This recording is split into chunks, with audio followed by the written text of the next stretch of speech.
ओम परमेश्वर के सबसे पहले गुणगान करते हैं। बड़े दिन से ओंकार के उच्चारण कर रहे हैं। आज विश्वानिदेव मंत्र का पाठ करते हैं। स्वामी दयानंद जी नया अध्याय है, तो इसलिए भली भांति उस अध्याय में भी हमारी दक्षता सिद्ध हो, इस भावना से। ओम विश्वानि देव सवितरदुरिता पराशुभ यद्भद्रं तन्न आशुभ।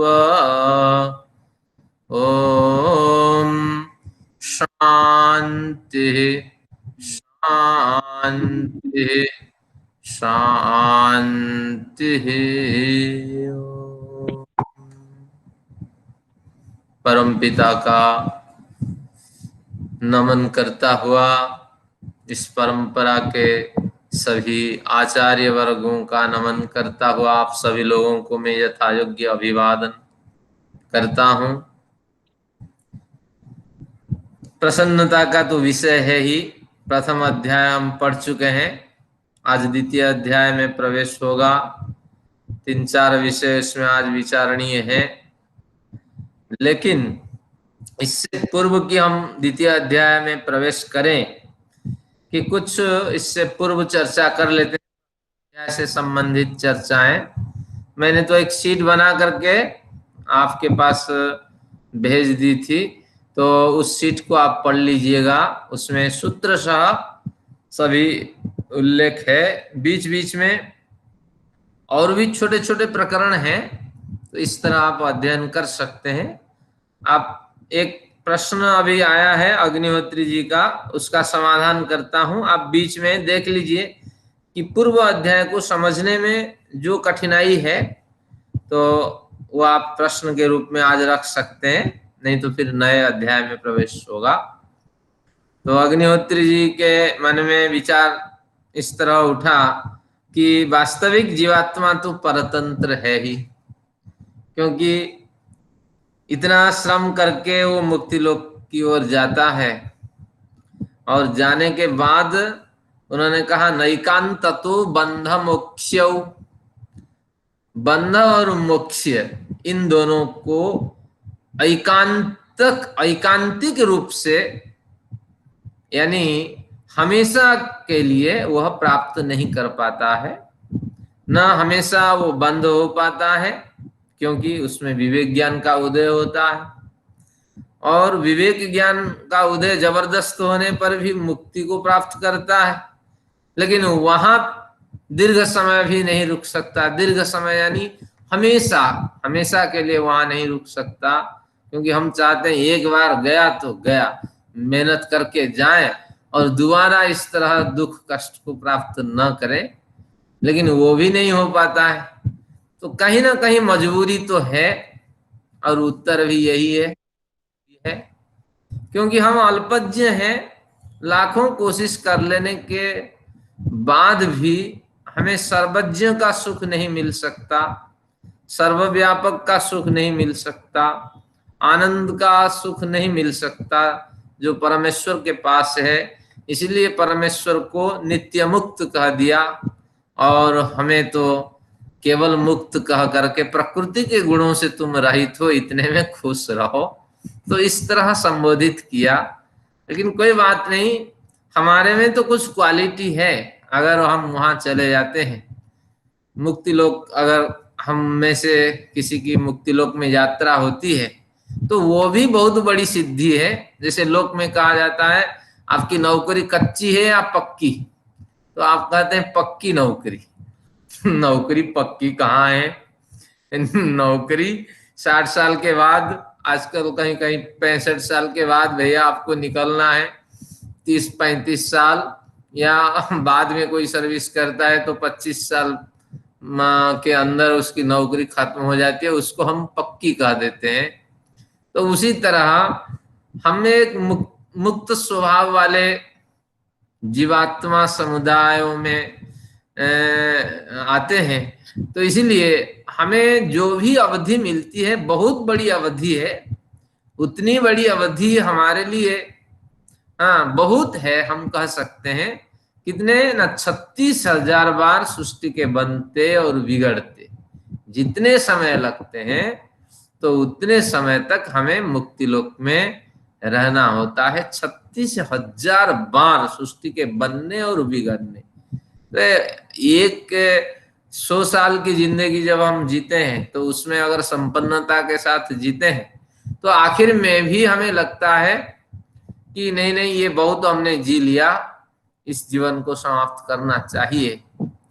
तो उसी तरह जब इतनी बड़ी लंबी अवधि हमें मिलती है तो ईश्वर का धन्यवाद करना चाहिए, हम तो ऐसे ही बने हैं। इसमें अग्निहोत्री जी का और एक प्रश्न था कि मुक्ति लोक तो गया हुआ था, अविद्या कहाँ घुस गई इसके अंदर, फिर वहां से निकलना होता है। तो अविद्या घुस नहीं जाती है, बल्कि हमारे जो अभौतिक संस्कार है वो क्षीण हो जाते हैं। जिन अभौतिक संस्कारों के बल पे हम सब आनंद का अनुभव करते हैं, सुख शांति तो यही अनुभव हो जाते हैं। आनंद तो ईश्वर के सानिध्य से मेडिटेशन के माध्यम से मिलते मिलते फिर मुक्ति लोक में निर्बाध बाधा रहित आनंद की वहां अनुभूति होती है। लेकिन उस आनंद को अनुभव करने के जो संस्कार हैं हमारे, धीरे धीरे वो क्षीण होते रहते हैं। और उस संस्कार के क्षीण होने से पूर्व फिर हमें यहाँ वापस आ जाना होता है। तो ईश्वर तो धकेलता नहीं है, लेकिन व्यवस्था बनी हुई है कि आपके 99% आनंद भोग हो गया, आप व्यवस्था के हिसाब से आप फिर अपनी पूर्व स्थिति में आएंगे। अगर नहीं आएंगे तो कोई भी व्यक्ति कभी भी यात्रा करे तो उसका कुछ ना कुछ पूर्व जन्म के संस्कार तो रहेगा। तो ये संस्कार फिर कौन भोगेगा? अगर हमेशा के लिए वो मुक्त हो जाए, पाप पुण्य के बराबर स्थिति में आपका संचित कर्मा से हमेशा पड़ा रहता है, तो उसको भी तो आपको भोगना है। ये कर्मा से नष्ट हो जाए। बहुत से साधक हैं, जब आप वेदांत पढ़ेंगे, बहुत से मतपंथ वादी हैं, क्योंकि वेदांत में बड़ी समीक्षाएं हुई है। एक तो शंकर के आप जानते हैं अद्वैत है, तो इसी तरह विशिष्टाद्वैत रामानुज के है, तो वल्लभ का है शुद्धाद्वैत है, तो माध्व का है द्वैताद्वैत है, निम्बार का आचार्य है उनका है, और शंकर इनके हैं चैतन्य के हैं अचिंत्य भेदाभेद है। तो इस तरह बड़े सिद्धांत हैं। बहुत से सिद्धांतवादी ये मानते हैं संस्कार हमेशा के लिए खत्म हो जाता है, कोई संचित नहीं बचता। तो उस परंपरा के बनाते हैं और मुक्ति लोक के जाने के बाद वो वापस नहीं आना होता है। और गीता में वो प्रमाण दे देते हैं यदगत्वा न निवर्तन्ते तद्धाम परमम मम। जिस लोक को जाने के बाद दोबारा कोई आना नहीं देखा गया है, किसी के आना नहीं देखा गया है, वही परमेश्वर का श्रेष्ठ धाम है। प्रमाण देखो गीता में व्यास जी ने दिया है। इसको रटते रहते हैं वो लोग, लेकिन वो लोग इससे पूर्व जो बने दर्शन शास्त्र उसका अध्ययन नहीं करते। इसी दर्शन में कहेगा कि ये केवल एक लालच है, केवल लालच अवैधिका नाम और अनाग्रह से युक्त व्यक्तियों को एक लालच दिया गया है कि जिस लोक को जाने के बाद दोबारा नहीं आना होता है वही परम धाम है। लेकिन जैसे ग्रंथ आप पढ़ेंगे तो सोचेंगे कि निश्चित रूप से हमारी यात्रा तो हुई है। तत्काल हम पैदा होते ही मुक्ति लोक की ओर बढ़ नहीं गए, माँ बाप के संपर्क में आए, उनके भी ऋणी हुए, परिवार के संपर्क में आए, उनसे भी ऋणी हुए, समाज के ऋणी हुए, फिर ज्ञान हमें काफी देर में मिला और 15, 20, 30 साल गुजरने के बाद संसारिक भोगों को भोग लेने के बाद वैराग्य हुआ, वहीं से फिर यात्रा हुई। लेकिन जो 30, 35 साल 40 साल तक हमारी यात्रा रही वो तो संस्कार बन गया ना, और उसको भोगेगा कौन? पहले जन्म की मैं बात कर रहा हूं, हम तो लाखों जन्म ले चुके हैं। तो इसीलिए हमारी मजबूरी कर्माशय है। अगर संचित कर्माशय को कोई हटा दे, या हम वल्लभ संप्रदाय वाले बन जाएं या माध्व संप्रदाय वाले बन जाएं, शास्त्रों को आनाकानी कर दें, तब तो हमें खुशी मिल सकती है। लेकिन जब सिद्धांत पे चलते हैं तो संचित कर्माशय पाप पुण्य की बराबर स्थिति में पड़ा रहता है और मुक्ति लोक से आने के बाद सामान्य मनुष्य के स्तर में आप आते हैं और यात्रा शुरू होती है। आहार, निद्रा, भय और मैथुन के साथ आपका संघर्ष चलता है। अगर आकस्मिक कर्म का योग मिल जाता है तो आप आगे बढ़ जाते हैं अध्यात्म में, और गलत संयोग बन जाता है तो फिर नीचे की ओर चले जाते हैं। अगला जन्म फिर सामान्य मनुष्य से, मनुष्यों से इतर भोग योनियों में यात्रा हो जाती है। तो हमारे पास अविद्या मुक्ति लोक में घुसती नहीं है।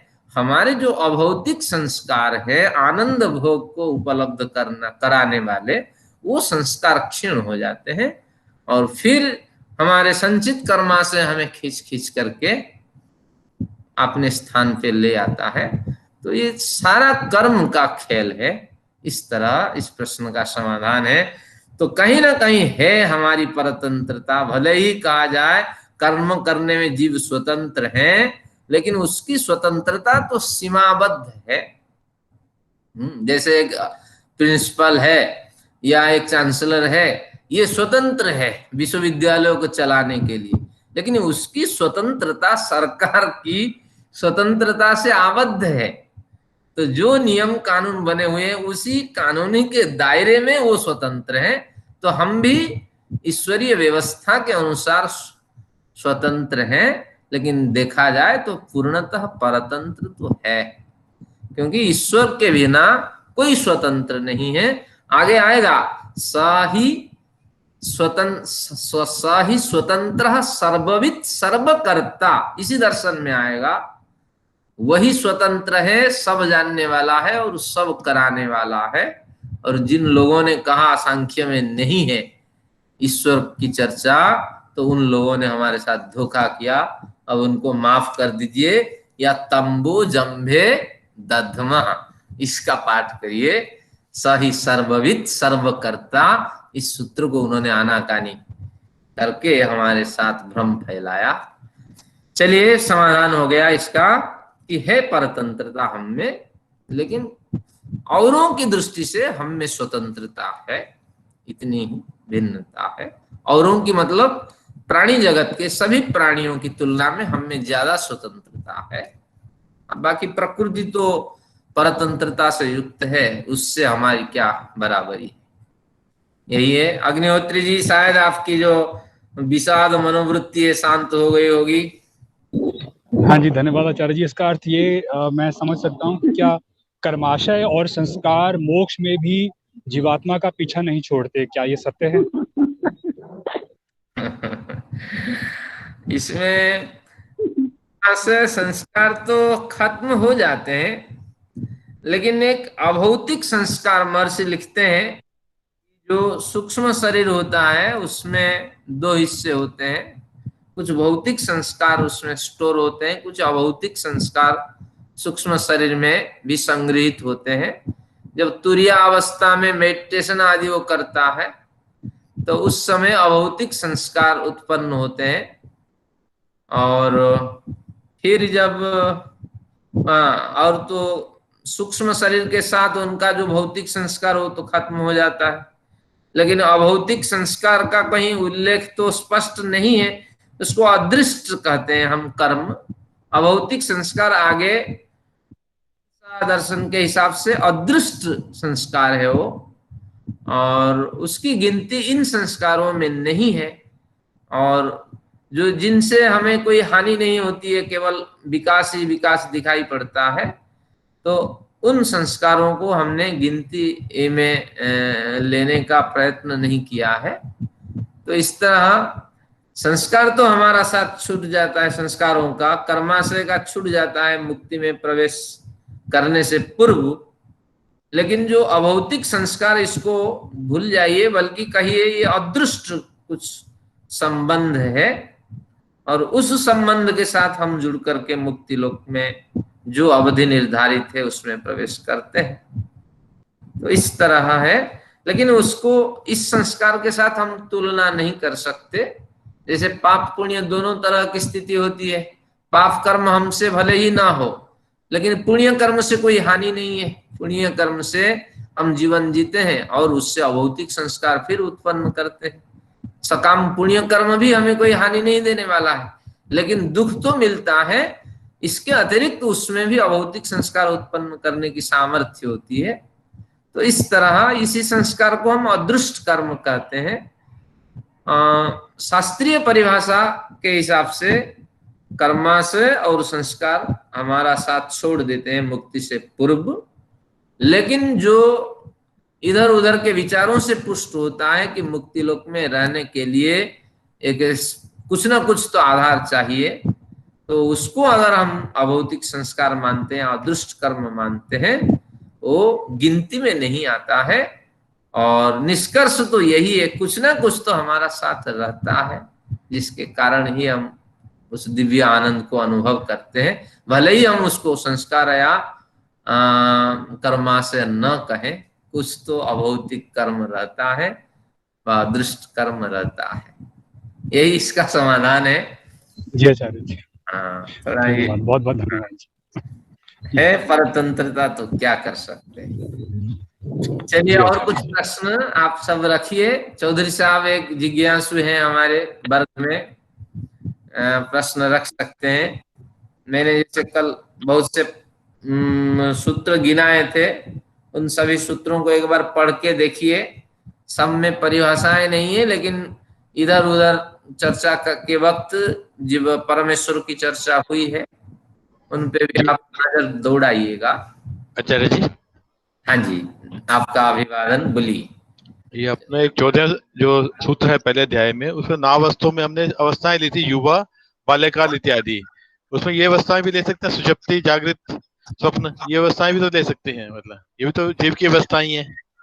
कहाँ पे, कितना नंबर सूत्र? 14 नंबर जी। नामस्तातो धर्मत्वात् तस्या। हाँ, ठीक है। इसमें हमने अवस्थाएं ली थी, युवा, बाल्यकाल इत्यादि। इसमें हम ये अवस्थाएं भी तो ले सकते हैं, सुषुप्ति, जागृत, स्वप्न आदि, ये भी तो अवस्थाएं हैं। हाँ, ये अवस्थाएं हैं, ये इनको भी ले सकते हैं ना जी। होती है तो यही था जी, ठीक है जी। शरीर, अवस्थाएं तो शरीर की हैं, हाँ और जी, अविद्या से इसको अवस्था मान लेती है। मतलब दोनों अवस्थाएं ले सकते हैं ना जी, मेरे कहने का बुरा है। ले सकते हैं। हमने चर्चा सिर्फ उसकी किसी युवा वगैरह की, इसकी चर्चा नहीं कर पाए थे किसी वजह से, तो दोनों की हानि चाहिए मेरे हिसाब से जी। बढ़िया, और इसमें संयोजन कर दिया, विषय को बहुत बढ़िया समझाया। धन्यवाद आचार्य जी। हाँ, आप प्रश्न रखिए, क्योंकि प्रथम अध्याय आपके जीवन से समाप्त हो रहा है। जब कभी पढ़ाएंगे तभी इसका आनंद मिलेगा। लास्ट के 2 जो सूत्र हैं, हाँ, उसमें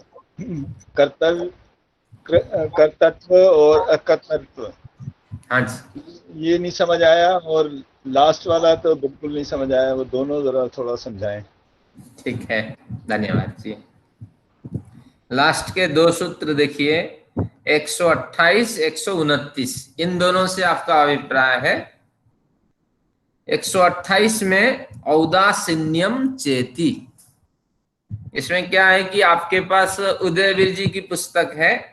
उदयवीर जी 25 से लेकर के 29 तक ये जीवात्मा परक अर्थ करते हैं।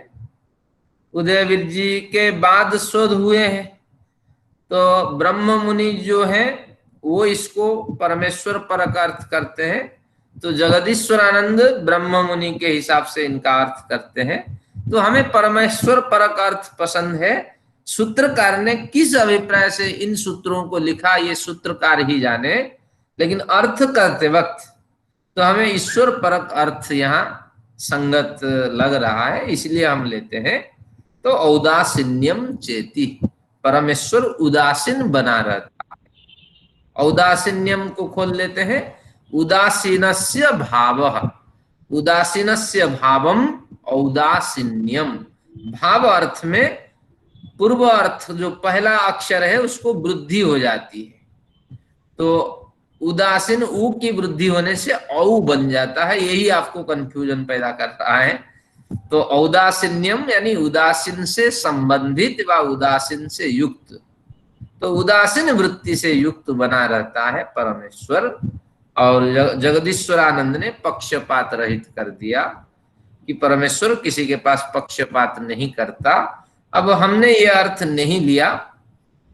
उदासीन का वास्तविक अर्थ है उत आसीन खोल लेते हैं इसको।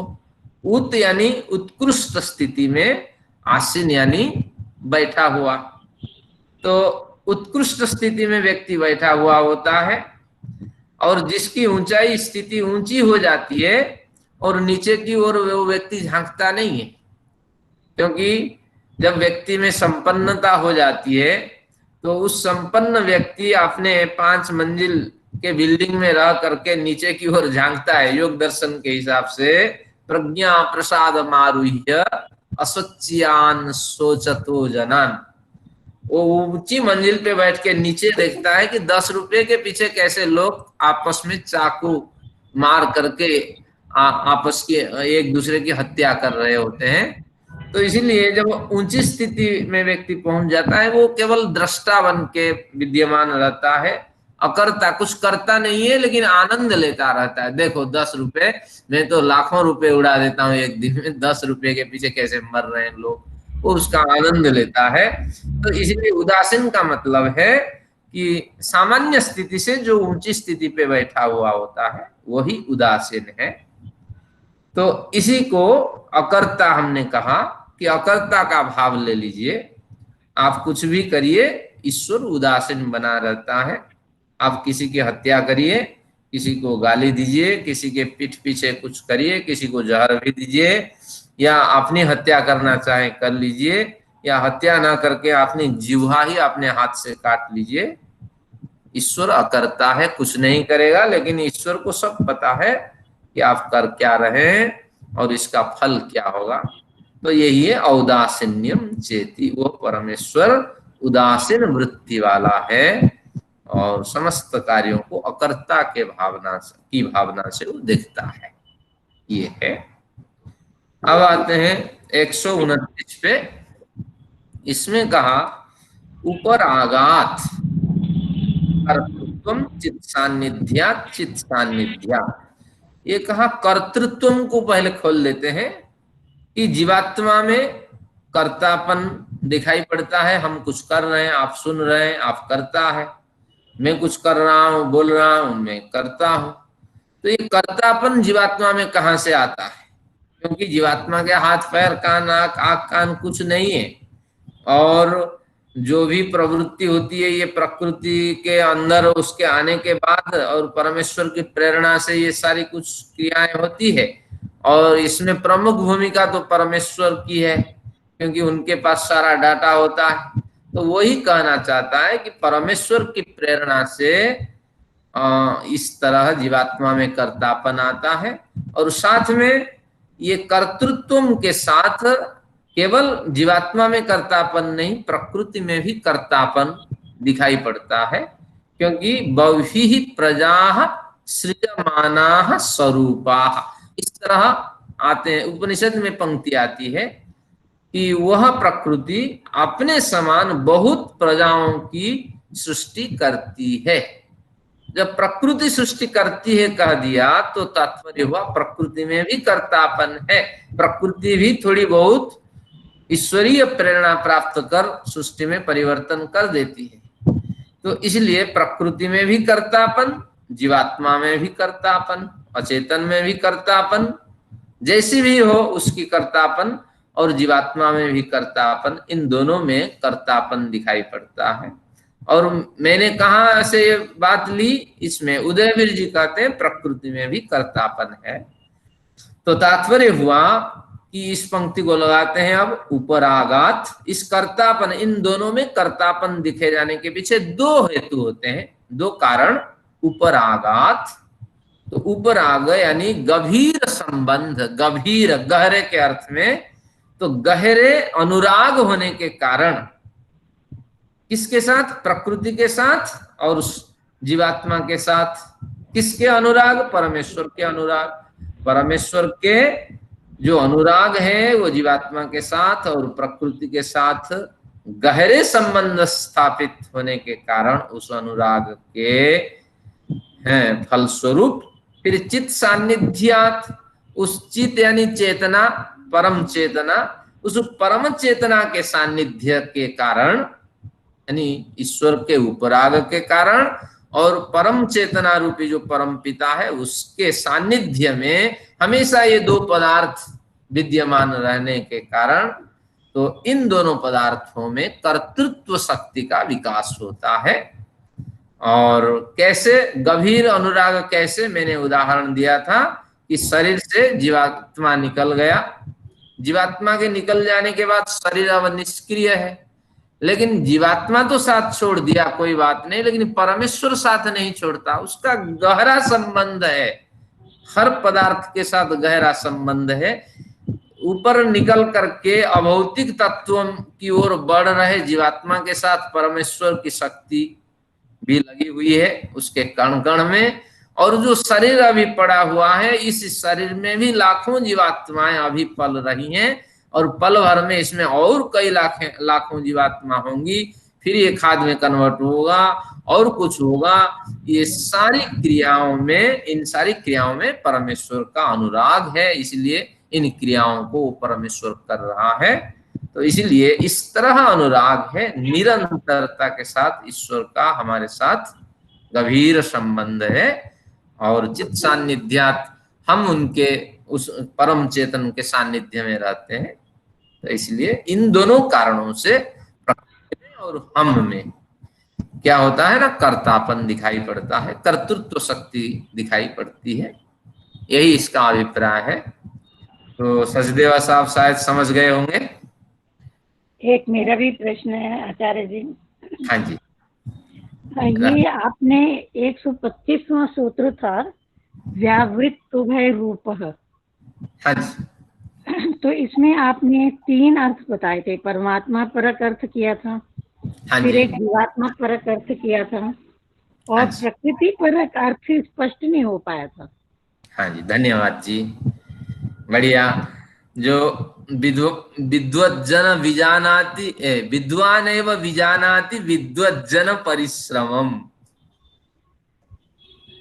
तात्पर्य ये हुआ कि आपने रहस्यों को भली भांति उजागर किया, औरों को लाभ होगा। तो इसमें क्या है कि जीवात्मा में कोई परेशानी नहीं, परमात्मा परक अर्थ में कोई परेशानी नहीं, प्रकृति परक अर्थ देखते हैं। प्रकृति के 2 रूप हैं, क्योंकि चर्चा ऊपर से प्रकृति की आ रही है। पहला जो प्रकृति का रूप है कि प्रकृति हमेशा इसी तरह बनी रहती है, जैसे कि बौद्ध और जैन दर्शन के सिद्धांतों में बातें मिलती है कि प्रकृति हमेशा इसी तरह बनी रहती है, ये इनके सिद्धांत है। और प्रकृति का एक दूसरा रूप है, प्रकृति इस सर्ग के बाद आगे कभी भी ऐसी नहीं होने वाली है, ऐसी कभी जीवात्मा समुदाय के साथ व्यक्त नहीं होने वाली है, ये एक दूसरा सिद्धांत है। अगर ऐसे नहीं होगी तो भयंकर हानि होगी, तो फिर क्यों श्रम करें। अग्निहोत्री जी कहेंगे पहले तो मजबूरी है हमारे साथ, और फिर श्रम करके आगे तो रिजल्ट नहीं दिखाई पड़ रही है, और फिर आगे प्रकृति के साथ सारी मेहनत पानी फेर जानी है, तो इसलिए मार पीटो, खाओ, मस्त रहो। तो इसलिए इन दोनों सिद्धांतों को ये कहते हैं ये निरर्थक है, निराधार है, व्यावृत्त यानी पृथक है, भिन्न है इन दोनों सिद्धांतों से, जो वह है प्रकृति। सृष्टि हमेशा इस तरह नहीं रहने वाली है, और सृष्टि आगे इस तरह नहीं प्रकट होगी। इस सिद्धांत को जो मानते हैं तो उन दोनों सिद्धांतों से भिन्न जो तत्व है वह प्रकृति है। तो इस तरह इसके।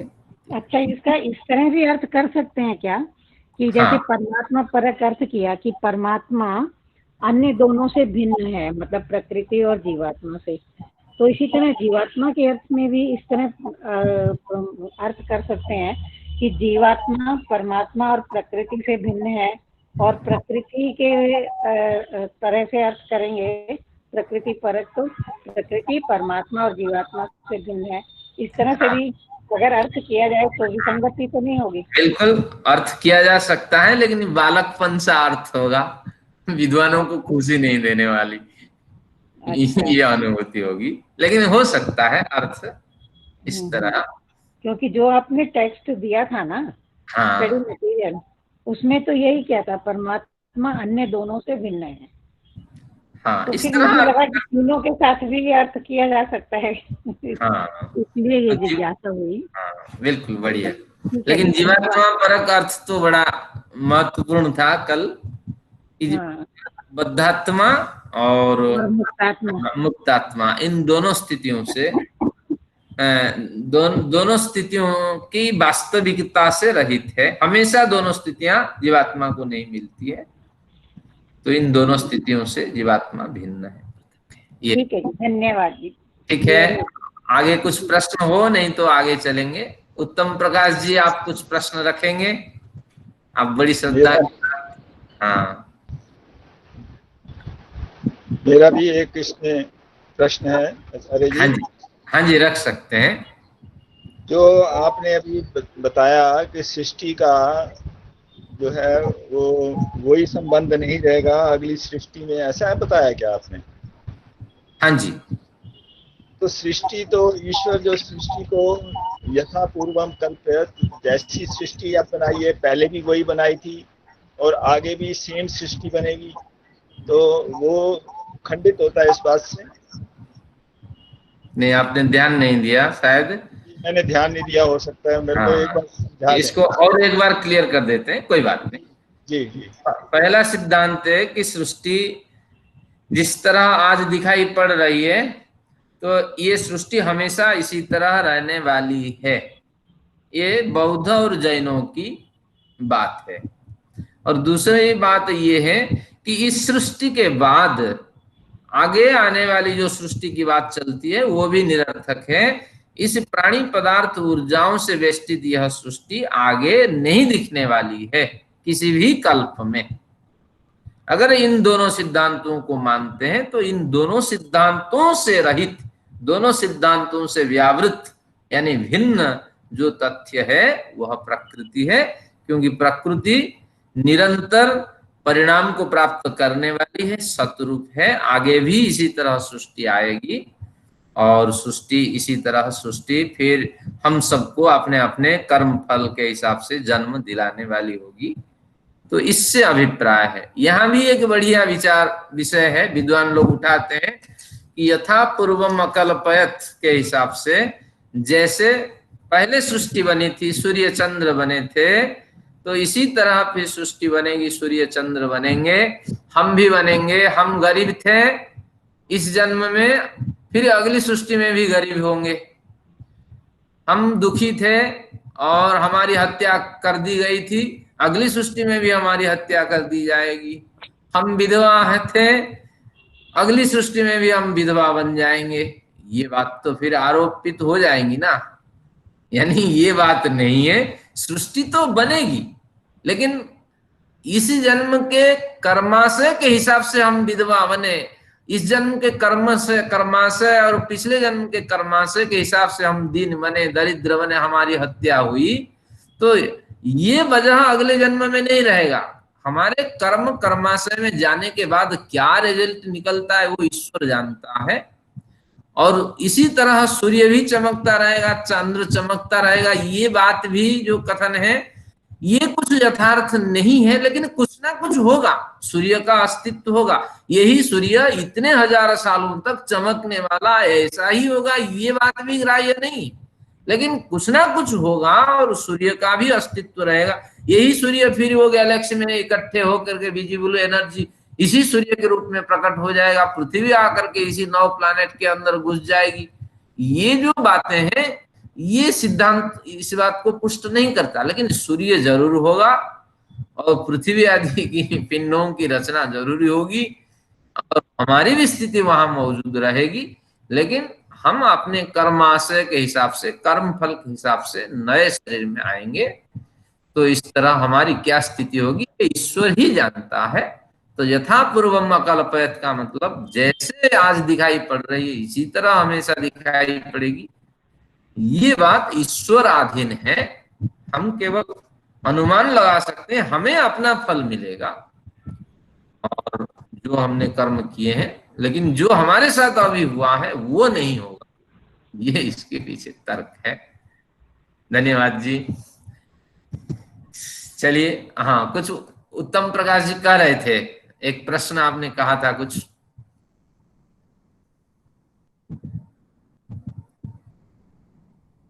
आवाज नहीं आ रही? हाँ हाँ भाई जी। हाँ, मैं ये जानना चाह रहा था कि जब सभी इंद्रियां हमारी जो है यहाँ मृत्युलोक में ही रह जाती हैं, मन और सभी कुछ, तो फिर जीवात्मा जो है वो मोक्ष लोक के अंदर आनंद कैसे प्राप्त करता है, आनंद कैसे अनुभव करता है? हाँ, बढ़िया प्रश्न है। सत्यार्थ प्रकाश कभी पढ़िएगा, इसमें अष्टम समुल्लास में इसकी चर्चा है। सप्तम में भी है, षष्ठ से चर्चा शुरू होती है। इसमें मुक्ति लोक में हम प्रवेश कर चुके हैं। अब किम या मेडिटेशन आदि के माध्यम से हम जीवन मुक्त स्थिति को प्राप्त कर चुके हैं। हमारी बुद्धि आदि निष्क्रिय है, भौतिक इंद्रियां हमारी काम नहीं करती।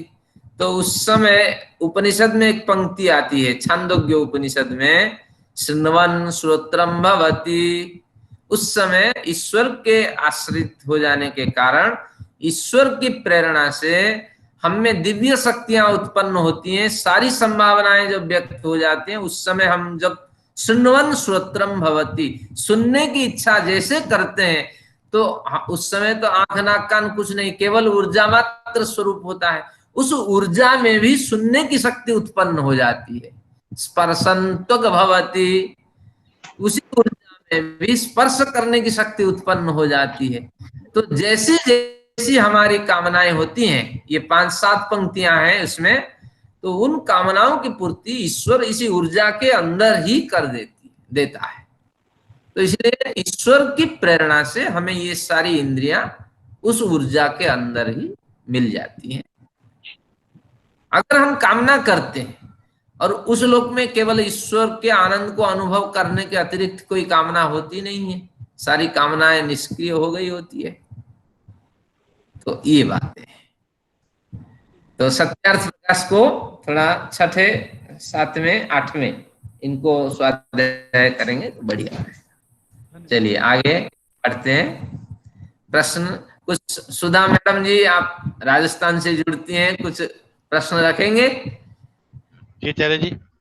हाँ जी, चौधरी साहब रखिए। अभी जो बात चल रही थी ना यथापूर्व कल में, इसका हाँ। अर्थ ये भी तो ले सकते हैं ना, जैसे इसमें 3 तत्व हैं, प्रकृति, जीवात्मा और परमात्मा। अगली सृष्टि में यही 3 तत्व होंगे, यही इसका अर्थ मेरे सार्थक बन सकता है। बाकी वो किस शेप में होंगे, किस शेप में नहीं होंगे, वो एक अलग विषय बन सकता है। बिल्कुल, ये बात वास्तविक यही है। लेकिन तो समाज में जो प्रथाएं प्रचलित है उसी के हिसाब से हम अर्थ करेंगे। इसी का वास्तविक यही अभिप्राय है कि यथा पूर्वम अकल्पयत्, हम हट नहीं कर सकते। इसी तरह धरती बनेगी, इसी तरह चाइना के साथ हमारी लड़ाई, अगर देखिए हम ये अर्थ करेंगे इसी तरह से होगी।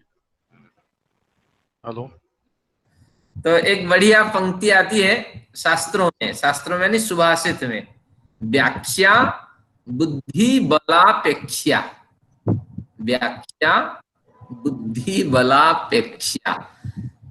और जितने शास्त्रों का आप स्वाध्याय करते हैं और जितना मनन चिंतन करते हैं, उससे बुद्धि में जो बल उत्पन्न होता है, बौद्धिक सामर्थ्य जो उत्पन्न होती है, उससे पंक्तियों को आप लगा लेते हैं सही अर्थ में।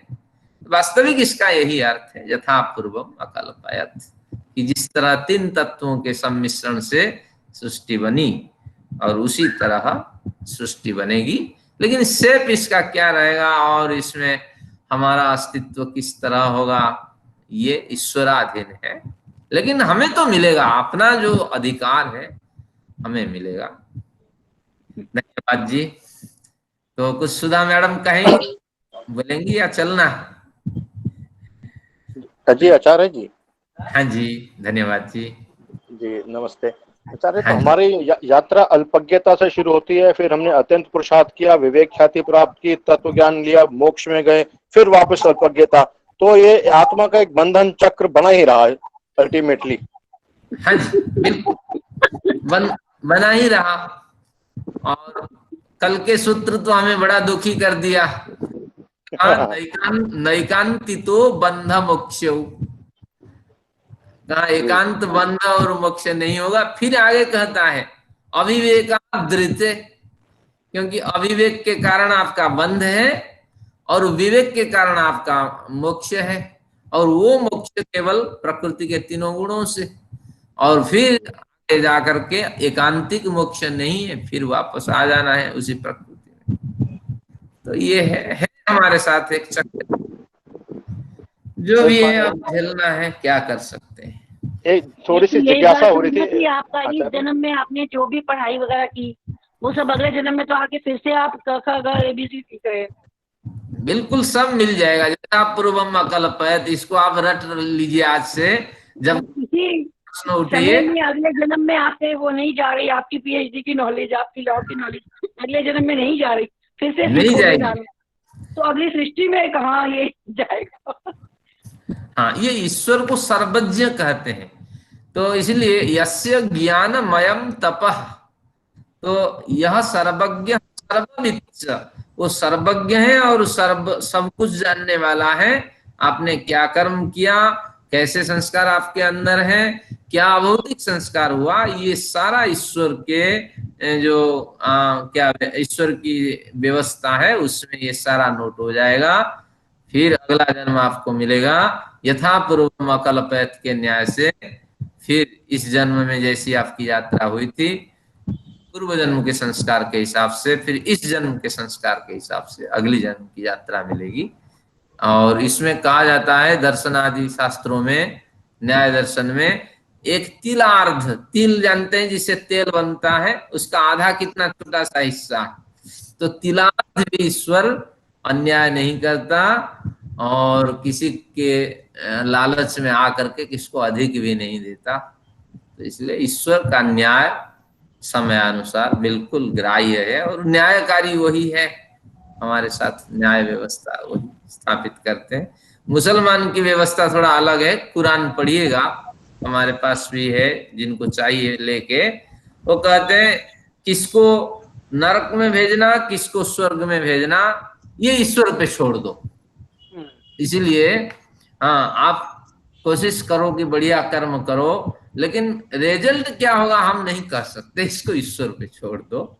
तो इतना फर्क है, क्योंकि वो एक अलग धर्म बनाना चाहते थे, हमारी संस्कृति में थोड़ा सा बदलाव कर दिए, तो इसलिए एक अलग धर्म। उनके हिसाब से तो हिंदू तो दोजख में जाएंगे, जन्नत में जा ही नहीं सकते। जहाँ जाए चलिए आइए, चर्चा तो चलती रहेगी, बीच बीच में आप पूछिएगा, कुछ आज पढ़ते हैं, 15 मिनट बहुत है, एक बढ़िया प्रकरण उठाते हैं, फिर इस पे सोचिएगा। लीजिए आज का विषय ले लेते हैं। मैंने एक बढ़िया मैसेज आप लोगों को किया था, तो उस मैसेज को इस सूत्र के संबंध में समझेंगे। तो पहले इस सूत्र को पढ़ते हैं, द्वितीय अध्याय में। अध्याय का क्या अर्थ मैंने बताया था, अधीते इति अध्याय, धी में बड़ी मात्रा, अधीते, अधीते इति अध्याय, यानी एक झटके में जिसको पढ़ दिया जाता है, एक झटके में यानी थोड़े से समय लगा करके एक बैठक में जिसको पढ़ लिया जाता है वह अध्याय है। और जो ऋषियों के लिए एक बैठक की बात थी, वो हमें 20 बैठक में भी वो बात पूरी नहीं हो पा रही है। तो कितनी मतलब ज्ञान की सीमा में गिरावट हुई है आप देख लीजिए। तो इसके बावजूद भी हम नहीं संभल रहे हैं। चलिए, अब द्वितीय अध्याय, दूसरी बैठक में ऋषि लोग ये पढ़ लेते थे, अब देखते हैं। विमुक्त मोक्षार्थम स्वार्थम वा प्रधानस्य, विमुक्त मोक्षार्थम स्वार्थम वा प्रधानस्य। इसकी भूमिका है कि ये सृष्टि क्यों बनी है, इसके उद्देश्य क्या है, इसके पीछे क्या उद्देश्य है। कोई ना कोई तो उद्देश्य होना चाहिए, ये सृष्टि क्यों बनती रहती है। तो माँ ने पूछा होगा, तो फिर उन्होंने प्रश्न रखा, विमुक्त मोक्षार्थम विमुक्तस्य पुरुषस्य। हाँ, विमुक्त जो शब्द है कत्ता प्रत्यय भूतकाल में भी होता है और वर्तमान में भी प्रयुक्त हो जाता है, या वर्तमान के अर्थ में प्रयुक्त हुआ है। इसमें एक विकल्प प्रयोग है त का, कि परिभाषा पाणिनि के सूत्र में तो नहीं, जो कुछ परिभाषाएं होती हैं वार्तिक होती हैं, तो इसमें कुछ इस तरह एक विकल्प प्रयोग है, इसलिए शास्त्रकार गलत नहीं लिखते हैं भूतकाल में, विमुक्त भूतकालिक प्रयोग है, लेकिन यहाँ जो है ये वर्तमान में है। तो विमुक्तस्य पुरुषस्य विशिष्ट रूप से मुक्त हो जाने की इच्छा रखने वाले पुरुष के लिए, विमुक्ताय पुरुषाय, तो विमुक्त पुरुष के लिए, विमुक्तस्य पुरुषस्य विशिष्ट रूप से मुक्ति को प्राप्त कर जाने की इच्छा रखने वाले पुरुष के, मोक्षार्थम पुरुष को मोक्ष दिलाने के लिए, और स्वार्थम, स्वार्थम ना, स्वार्थ का मतलब है कि विमुक्त स्वभाव रहितस्य स्वार्थ प्रेरितस्य जनस्य, तो स्वार्थ प्रेरितस्य जनस्य स्वार्थम, स्वार्थ में स्व जमा अर्थ, स्व यानी अपने, अर्थ यानी भोग, तो जो स्वार्थ प्रेरित व्यक्ति है तो अपने भोग के लिए, उस व्यक्ति के अपने भोग के लिए, उसको अपने भोग दिलाने के लिए प्रधानस्य, प्रधान का मतलब है प्रकृति, क्योंकि प्रकृति के कई अर्थ हम पढ़ चुके हैं। पहला अर्थ मूल प्रकृति रहा, दूसरे अर्थ में प्रधान रहा। हाँ, तो इस तरह प्रकृति के बहुत से नाम हैं। प्रधान क्यों प्रकृति को कहते हैं?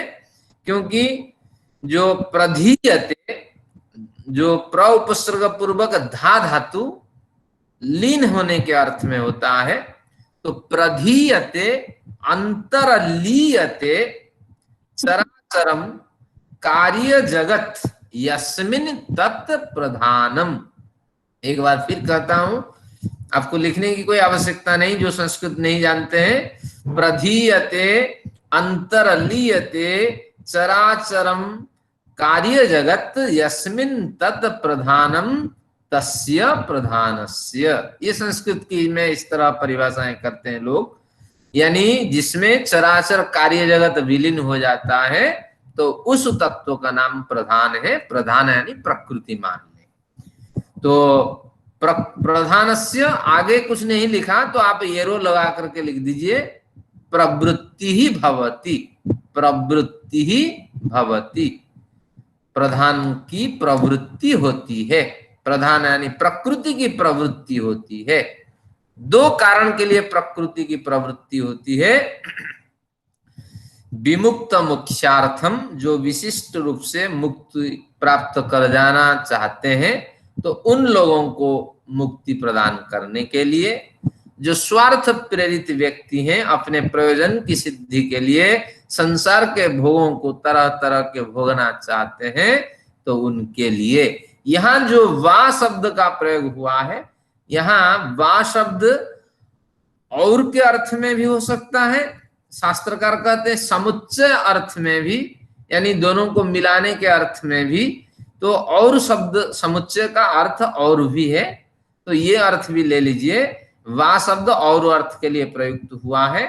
तो विशिष्ट रूप से मुक्ति प्राप्त कर इस जन्म में शरीर भौतिक जगत छोड़ने की इच्छा रखने वालों के लिए, और स्वार्थ प्रेरित व्यक्तियों की जो अपनी भोग लालसा है उसको पूर्ण करने के लिए प्रकृति की प्रवृत्ति देखी जाती है, कार्य जगत की प्रवृत्ति देखी जाती है। तो ये कार्य जगत के दो उद्देश्य है। और योग दर्शन तो साफ कहता है भोगापवर्गार्थम दृश्यम, दृश्यम यानी दृश्यमान है कार्य जगत, भोग और अपवर्ग के लिए है कि भोग ग्रहण करो या अपवर्ग प्राप्त करो, और जैसी जिसकी योग्यता है वो इस तरह भोग ग्रहण करेगा या अपवर्ग ग्रहण करेगा। अब भोग ग्रहण अपवर्ग में प्रवृत्त व्यक्ति भोग भी ग्रहण कर लेता है। भोग में इतनी तीव्र शक्ति है, तीव्र इच्छा है, आप नहीं जानते। साधना की गहराई जितनी होगी तो ये लालसा इतनी हटेगी। मुक्ति के लिए साधक देखिए, बड़े बड़े साधु संत महात्मा कितने वैराग्य, घर द्वार छोड़ करके प्रारंभिक पर्याय में बढ़िया साधना करते हैं, लेकिन जब उनको पद मिल जाता है, आश्रम मिल जाता है, साधना करने के लिए दाल रोटी की व्यवस्था हो जाती है, तो वहां क्या खाते हैं? काजू खाते हैं, किशमिश खाते हैं, हाँ, और सेवकों से, बच्चों से पैर दबाते हैं, और साथ में नहाने के लिए, उनके कपड़े साफ करने के लिए वो रखते हैं, सेवक रखते हैं, दूसरों से सारा काम लेते हैं, बिल्कुल खा पी करके। मैं जैसे परवल होता है तो उसी तरह कुमड़े परवल जैसे वो शरीर दिखा करके बैठे रहते हैं, न व्यायाम करते, न साधना करते हैं, और भोग ग्रहण की बड़ी रुचि, बड़ी लालसाएं होती है। तो ये भोग प्रमुख तत्व है, लेकिन बिना वैराग्य से ये संभव नहीं है। और मुक्तिकामी साधक के लिए भी भोग है। ले लेते हैं, कितने बड़े पद पे रामदेव प्रतिष्ठित हैं। छोटा सा उदाहरण देता हूं, उनके नाम पे तो टिप्पणी नहीं की जा सकती है, लेकिन एक बार जाके देखिए, लाइन लगी होती है, बाबा जी से मिलना है, दर्शन करना है, आप जाइए, बिना नमस्ते किए, बिना कुछ भेंट किए, हाँ, उनके सामने ऐसे ही गुजर जाइए जैसे आम आदमी सड़क पे गुजरता है आपको देखते हुए। तो रामदेव जी के मन में भी भावना उठेगी, अरे ये इतना दूर आदमी है, थोड़ा सा सम्मान भी नहीं करना इन्होंने जाना सीखा। हाँ, आ जाओ, मैं सिखाता हूँ, सम्मान ऐसे करना चाहिए। कहीं ना कहीं अंदर ठेस पहुंचती है। तो इसलिए ये भावना सम्मान की भी एक भूख होती है। तो पुत्रेषणा, वित्तेषणा, लोकेषणा। और पुत्रेषणा यानी मुझे तो परिवार नहीं बनाना है, लेकिन शिष्य बनाना है।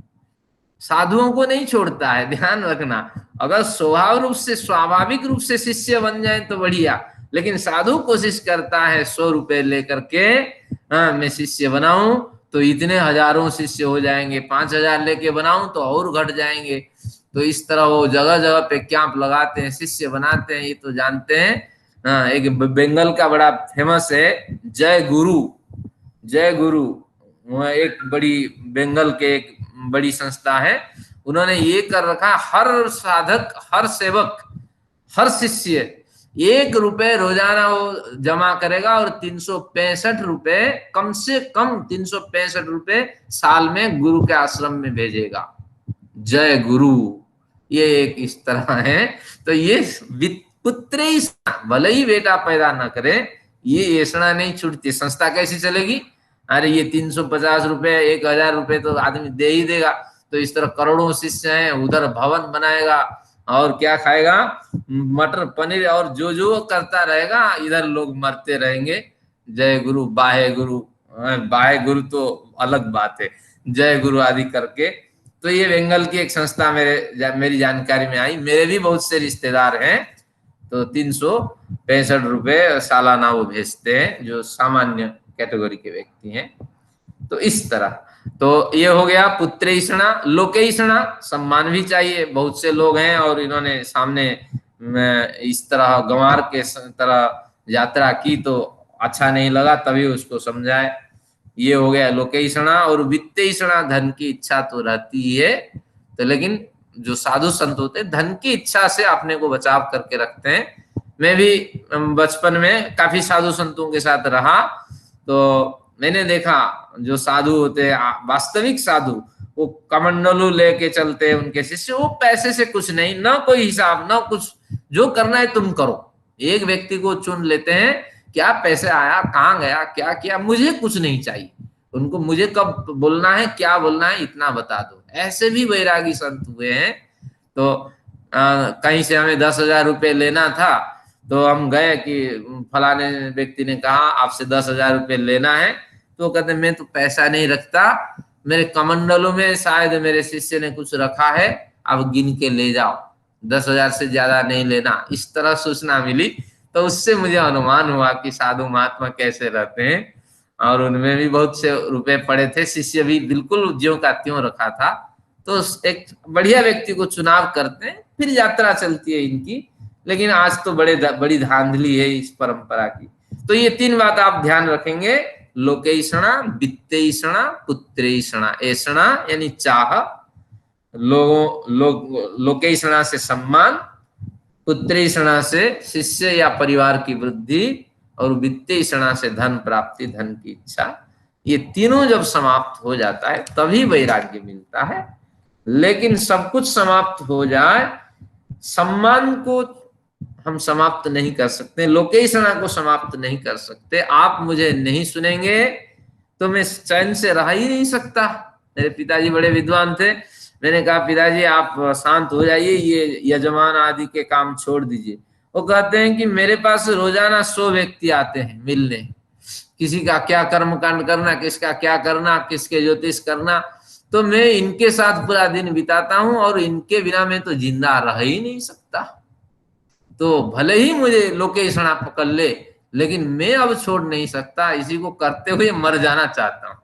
तो इसी तरह हम भी चाहते हैं, लोकेषणा की जो चाह है वो विद्वानों को भी नहीं छोड़ता। हम भी चाहते हैं इसी लॉकडाउन की स्थिति में मैं भी कुछ कहूं और लोग वाह वाह करें, बढ़िया सांख्य दर्शन का इन्होंने अध्ययन करा दिया। तो ये लोकेषणा भयंकर आपदा है हमारे लिए। आगे कहते हैं हमारे लिए क्या कहते हैं, विरक्त्य तत्सिद्ध है। इन 3 साधनों को समाप्त करने के लिए, लोकेषणा, वित्तेषणा, पुत्रेषणा को समाप्त करने के लिए विरक्तस्य तत्सिद्धे, विरक्त बनना पड़ेगा। और जब विरक्त पुरुष हम बन जाएंगे तत्सिद्धे, तो इससे सिद्ध होने वाली जो मुक्ति आदि की प्राप्ति है तो निश्चित रूप से उसकी प्राप्ति हो जाएगी। तो विरक्त पुरुष ही मुक्ति लोक को प्राप्त करता है, उसका अधिकारी होता है।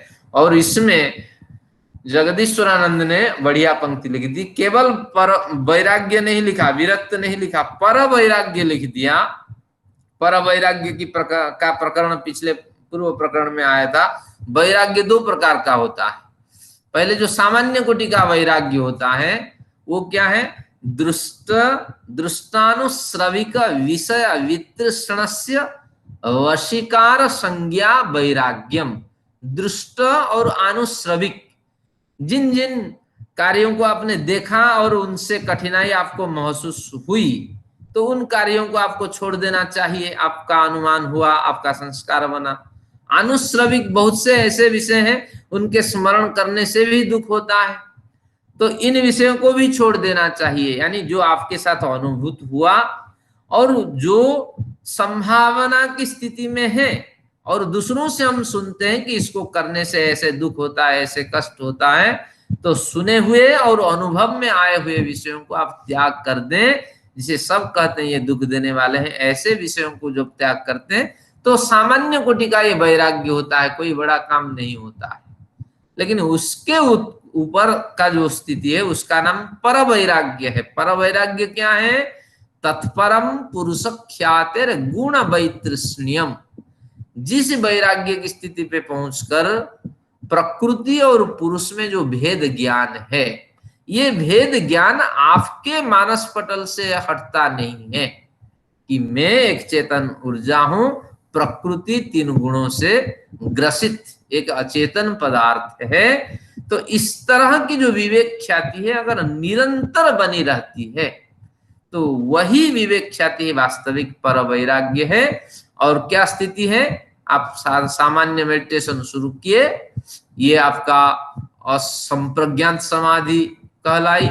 संप्रज्ञात समाधि से आप ऊपर उठते गए तो उस समय संप्रज्ञात समाधि की स्थिति में पर वैराग्य की सिद्धि हुई, नहीं विवेक ख्याति की सिद्धि हुई।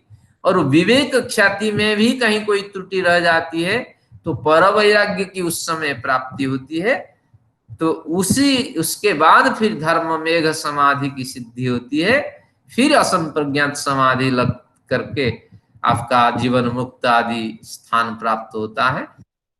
का क्रम है, ये बहुत बड़ी यात्रा है। समाधि लगाते लगाते आपको विवेक ख्याति होगी, विवेक ख्याति से पर वैराग्य की प्राप्ति होगी, तो उसके बाद फिर आपकी यात्रा चलती रहेगी आगे। तो वही कह रहे हैं, जिस मनुष्य को पर वैराग्य हो गया है वही मोक्ष का अधिकारी होता है। और हम सबको केवल क्या है ना, सामान्य वैराग्य है, अपर वैराग्य है, निम्न कोटि का वैराग्य है। किसी को वैराग्य तो है ही नहीं। और अगर वैराग्य है तो कब वैराग्य है कि जब हमारी कक्षा शुरू हो जाती है 7 बजे, तब थोड़ा वैराग्य होता है। तो इस तरह हम सब इसी से पीड़ित हैं। आगे प्रकरण बढ़िया आएगा तो हमें वैराग्य, पर वैराग्य, अपर वैराग्य से युक्त होना चाहिए। और अगर विरक्त होते हैं हम, तब फिर आगे हमारी प्रवृत्ति होगी, आगे प्रवेश होगा। अगली जो आध्यात्मिक यात्रा है उसके हम अधिकारी बनेंगे। अन्यथा जैसे चल रही है ऐसी जिंदगी चलती रहेगी। कोई बात नहीं, आज बढ़िया चर्चा हुई, समय भी हमारा समाप्त है। तो आज क्या हमने पढ़े, क्या आज पढ़े कि हमें वैराग्य की ओर ध्यान देना चाहिए। वैराग्य यानी राग, राग यानी आसक्ति। जिन जिन पदार्थों में हमारी आसक्ति है वो हमारी कमजोरी है, हम उन पे अधिकार साब्यस्त करें, उनको हटाने की कोशिश करें। उनके एवज में हम और कोई विकल्प अपनाएं जो मतलब शास्त्र सम्मत विकल्प है। जैसे इसमें ओशो हमारे बहुत से सूत्रों को बिगाड़ दिया है। एक आता है योग दर्शन में प्रकरण, क्या आता है, यथाभिमत ध्यान आदवा। ध्यान जो आप, जिसमें आपका मन लग जाता है तो उसी को साधन बना करके आप ध्यान करो। ओशो ने कहा कि इसका मतलब ये हुआ कि योग दर्शनकार स्पष्ट कह रहे हैं कि जो रुचि को बढ़ाने वाला है उसी में ध्यान करो। बढ़िया भोजन आप खाते हो तो उससे बड़ा आनंद आता है, उसी में ध्यान करो तो आपका ध्यान लग जाएगा। हाँ, सेक्स में रुचि रखते हो तो उसी में ध्यान करो, आपका ध्यान लग जाएगा। तो इस तरह जो जो बातें कही ओशो ने हमारे शास्त्रों को नष्ट कर दिया। तो इसीलिए यहाँ क्या कह रहा है कि वास्तविक अर्थ यही है कि शास्त्रीय सिद्धांत के अनुसार, इसका मतलब है कि जिसमें मन लगता है उसी में ध्यान करो, लेकिन वो शास्त्रीय सिद्धांत के अनुसार हो, अध्यात्म ज्ञान को पुष्ट करने वाले हो, आध्यात्मिक यात्रा के सहयोगी हो, वह ही यथाभिमत ध्यान का साधन है। लेकिन ऐसा नहीं कि मनमानी ढंग से किसी पे आप दृष्टि केंद्रित करो, धारणा बनाओ और ध्यान में लग जाओ। तो इसलिए वैराग्य के लिए हमारी यात्रा होनी चाहिए। तो इन्हीं विचारों के साथ आज का प्रकरण समाप्त करते हैं। अब देखते हैं हमें और क्या क्या विषय मिलेंगे आगे। तो परमेश्वर का पुनश्च नमन, आप सभी लोगों को धन्यवाद। अब हम शांति पाठ करते हैं। और एक नई सूचना भी मैं देना चाहता हूँ।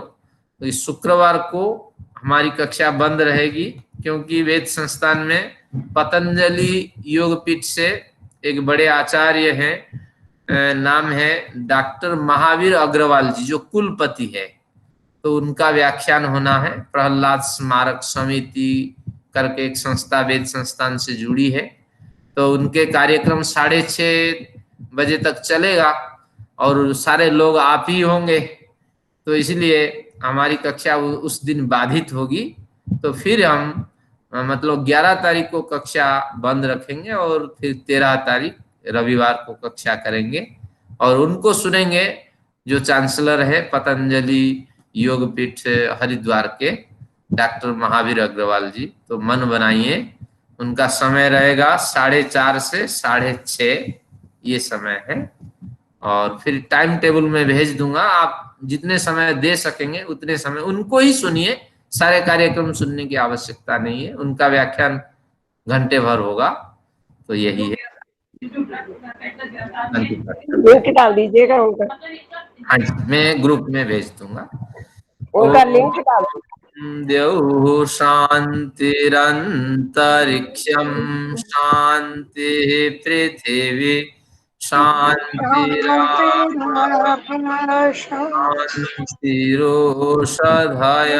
शान्तिः वनस्पतयः शान्तिर्विश्वे देवाः शान्तिर्ब्रह्म शान्तिः सर्वं शान्तिः शान्तिरेव शान्तिः सामा शान्तिरेधि। ओम शांति शांति शांति। वैदिक अभिवादन आप सभी लोगों को, सप्रेम नमस्ते। ज्ञान जी, बड़ी संख्या में आप आइए शुक्रवार को 11